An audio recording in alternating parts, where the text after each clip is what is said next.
Hello ladies and gentlemen, welcome to the MJ Rowe Music Show, and today's episode goes out in tribute to my very first subscriber, Pananananana.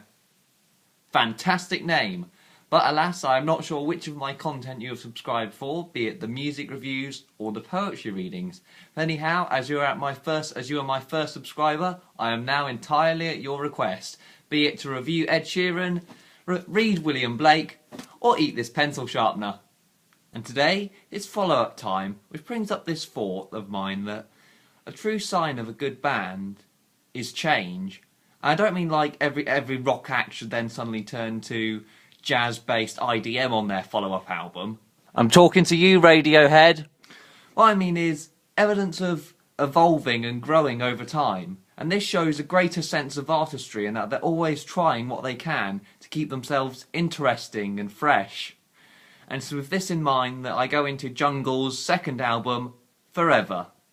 Jungle burst onto the scene back in 2014 with an already well-crafted image, which for me is one of the great signs of a great band, whereas they're instantly able to set their mark from the get-go, and this is with a excellently created sense of mystery, with neither of the two members revealing their identities, until they eventually revealed their identities once they'd reached big enough, which turned out to just be two white guys under the moniker J and T, not Justin Timberlake in disguise by the way, and then their expertly crafted music videos which all featured highly choreographed breakdance sessions, with these often featuring huge hordes of dancers.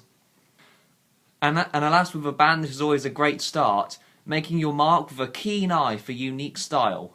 But, luckily for Jungle, the music that went with this did not disappoint. The first three singles, Busy Earning, Time, and The Heat, were hard to define. I mean, the vocals were like that of TV on the radio, but then with a trip-hop like funk, but then an electronic underline. But it was cool. Cool and sleek enough for both barbecues and coffee shops. Plus car adverts, which Jungle made a hefty amount from. However, all this excitement started to go down when we finally got the self-titled debut.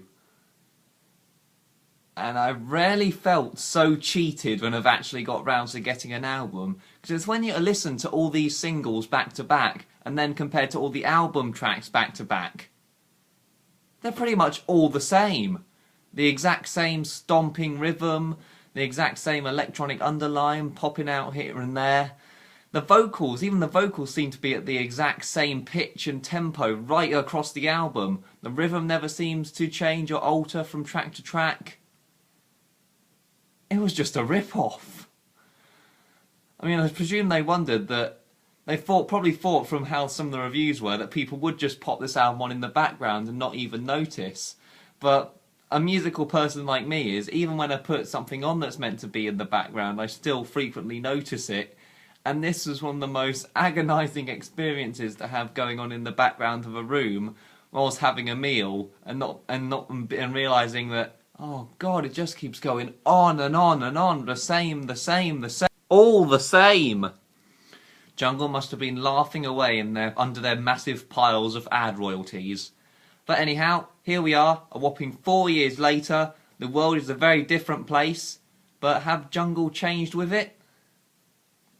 At first, I felt a dreaded no when I first heard their first single from this album on BBC Radio 6, Happy Man, which is purely Jungle by numbers, just with the clapping, the foot stomping rhythm, the exact same vocals, the attempts at very feel-good vocals and lyrics in regards to just the day-to-day toil of life, but just sort of trying to get over that and have a good time in life regardless. It was pretty much Busy Earning Mark II, or Mark 10 if you consider the whole of this.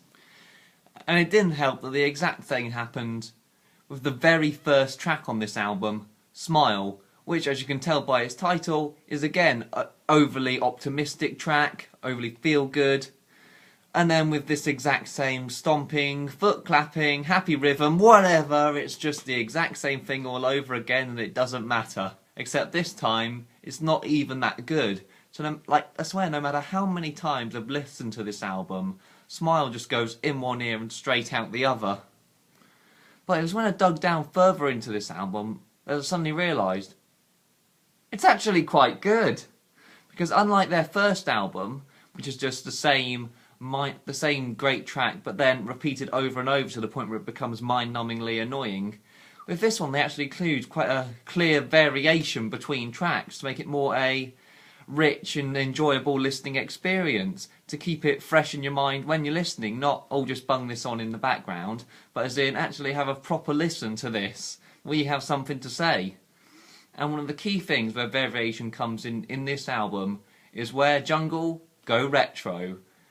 In fact, they always have been a bit retro. Like, their debut album definitely had some elements of 70s, 80s, funk, reggae, synth, but then, again, it was quite very vague. It was like they were taking the vibe from the time, but not quite any specific sounds or any key influences. But then you get onto this album, and you go bam in through various decades. Actually 2 major decades. It's not like Donna Summer's album where she tried to do right from the present into the future. But anyhow, the first key one is one that's been mega popular these days, the 1980s. And you probably are going to sigh because of how popular that's been these days. I mean, it's practically been done to death by R&B artists like Bruno Mars, Childish Gambino and The Weeknd, to the point where that sound is as defining of this era as it was to the actual 80s. But I'm a huge 80s music fan, and I'm a sucker for anything that references it. It's just such a brilliant sound. It's just so chilled, smooth, you can relax to it, you can dance to it. And also, as it's so nostalgic and retro reminiscent, it doesn't feel like it's following any modern commercialised pop trends, so it's just going to come across as great regardless. And as does this track, Casio is just a Casio. Say it again. It's a smooth, sexy, funky, synth-laden track that's just as good and enjoyable as any of the most recent stuff from Bruno Mars and Mark Ronson. So definitely give that one a shot. And this sense of 80s-ness even seems to seep into some of the tracks that seem a bit too typically Jungle. Going in right into Cherry, you can hear hints of the more electric bass funk in Heavy California and House in LA. Basically, even though they are quite the same to the first Jungle album stuff, because you have these different decades varying it up, it doesn't feel as droning or repetitive. It feels like more like a solid package you're getting. The next decade of choice for Jungle is the 1940s, where you have flourishes in the background that almost sound like they're sampled from a classic Hollywood movie, you know, like the sort of strings, the piano, and this works excellently on some tracks. One of the tracks where this is present on is Beat 54, a track that is thoroughly uplifting, with a sense of the smooth, funky retroness. And again, when those strings come in, sampled or not, they create this just brilliant escapist vibe that's actually quite similar to some of the stuff on the Avalanche